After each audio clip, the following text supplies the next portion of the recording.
বাড়ির লোক উপস্থিত থাকবে এবং ম্যাজিস্ট্রেট সহ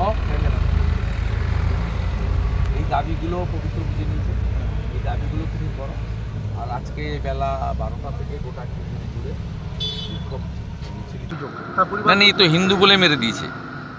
এটা তো হিন্দু হত্যা, কমপ্লিটলি একদম হিন্দু হত্যা। এবং সুজিত দাস বয়স 23, ওনার পুত্র, আপনার পুত্র, আর সুধীর পাইক ওনার পিতা। হ্যাঁ, এই দুজনকে মেরেছে। যারা মেরেছে তারা হলো গরিরুল ইসলাম, শেখ আতায়ুর, শেখ শাহ আলম, শেখ মহিদুল, শেখ আরিফ বিল্লাহ, জালাল বেগ এবং শেখ আসমত। এরা নটোরিয়াস ক্রিমিনাল। এদের মধ্যে শেখ যে গরিরুল, তাকে এনআইএ ডেকেও ছিল এর আগে পশ্চিম ভাঙনবাড়ির বোমা বিস্ফোরণ কেসে।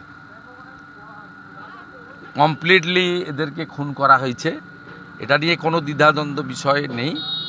আমি ভোর 5:30টার সময় আমাদের পঞ্চায়েত সমিতি বিরোধী দলনেতা জেলার সম্পাদক পবিত্র দাসের সঙ্গে আমি 5:30, 5:40 থেকে আমরা টাচে আছি এবং পরিবার আমার পাশে দাঁড়িয়ে আছে।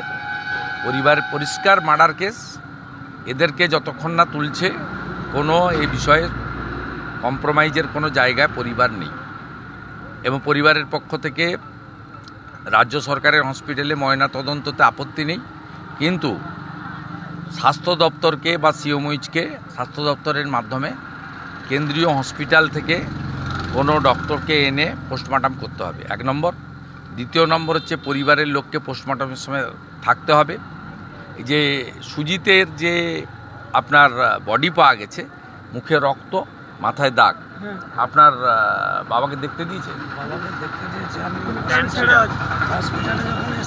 কি ছেঁড়া আছে? হ্যাঁ, দাগ আছে। তো দেখুন, একদম কমপ্লিটলি বাড়ির লোকদের বক্তব্য দেখুন। এই হিন্দু বলে খুন করেছে, ছাড়া হবে না। বেলা 12টা থেকে খেজুরি জুড়ে বিক্ষোভ হবে 1 ঘন্টা, 12টা থেকে 2টো পর্যন্ত। এবং আগামী সোমবার দিন খেজুরি সমস্ত হিন্দু সংগঠন, মন্দির কমিটি, পূজা কমিটির পক্ষ থেকে খেজুরি বন্ধ ডাকা হচ্ছে। জাতীয় সড়ক, যেহেতু দীঘার ট্যুরিস্টরা যায়, জাতীয় সড়ক এই বন্ধের আওতার বাইরে থাকবে। সর্বাত্মক বন্ধ করা হবে এবং আমি নিজে বন্ধের সমর্থনে জনকা থানা থেকে বিদ্যাপীঠ মিছিলে নেতৃত্ব দেবো। সনাতনীদের দেখে দেখে এরকমভাবে মারা হলো সনাতনীদের। এটা হচ্ছে মানে এই যে গরিরুল হচ্ছে তৃণমূল কংগ্রেসের নেতা, সে জানে পুলিশ কিছু করবে না। ওরা এলাকা ছেড়ে পালিয়ে গেছে। পুলিশ সকাল থেকে সব পালিয়ে গেছে, মার্ডার করে দিয়ে পালিয়ে গেছে। গোটা এলাকায় মুসলিম গুন্ডাগুলো তৃণমূলের আশ্রিত সমস্ত এলাকা ছেড়ে পালিয়েছে। এবং পুলিশ গল্প ফাঁদার চেষ্টা করেছিল সকালবেলা যে দুজনেরই স্ট্রোক হয়ে গেল, একটা 23 বছরের, একটা 60 বছরের। পরে যখন বুঝেছে চেহারা দেখে মতিগতি অন্যরকম, তখন ইনাদের বুঝাচ্ছে যে আমাদের উপর ভরসা রাখুন, তদন্ত করব, দোষীদের গ্রেপ্তার করব, আপনারা আন্দোলন করবেন না। আন্দোলন তো আমরা করব, পরিবার সাথে থাকবে, হিন্দুরা আন্দোলন করবে। মুর্শিদাবাদে জোড়া খুন করেছিল, আবার খেজুরিতে জোড়া খুন করেছে। ছাড়ার কোনো সিনই নেই, একদম সিন নেই। যা করার তাই করব। আমাদের পুরো টিম মাঠে নামছে। 12টা থেকে খেজুরি জুড়ে বিক্ষোভ হবে। কালকে কাঁথিতে বড় র্যালি আছে, সেই র্যালির নাম কন্যা সুরক্ষা। তার সঙ্গে আমরা হিন্দু সুরক্ষা যাত্রাও করব।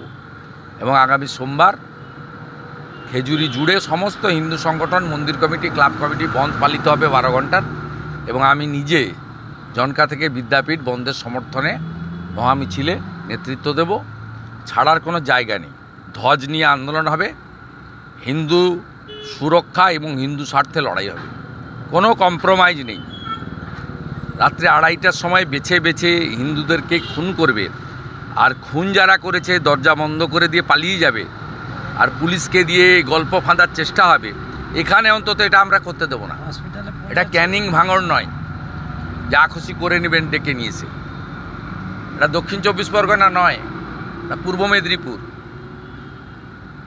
এখানে হিন্দুরা জেতে, হিন্দুরা হারে না। যা করার আমি করব। আমি পরিবারের সঙ্গে দেখলাম, আপনাদের সঙ্গে আমি আছি। সব পবিত্রর মাধ্যমে যোগাযোগ রাখুন। আমি সোমবার দিন আসবো।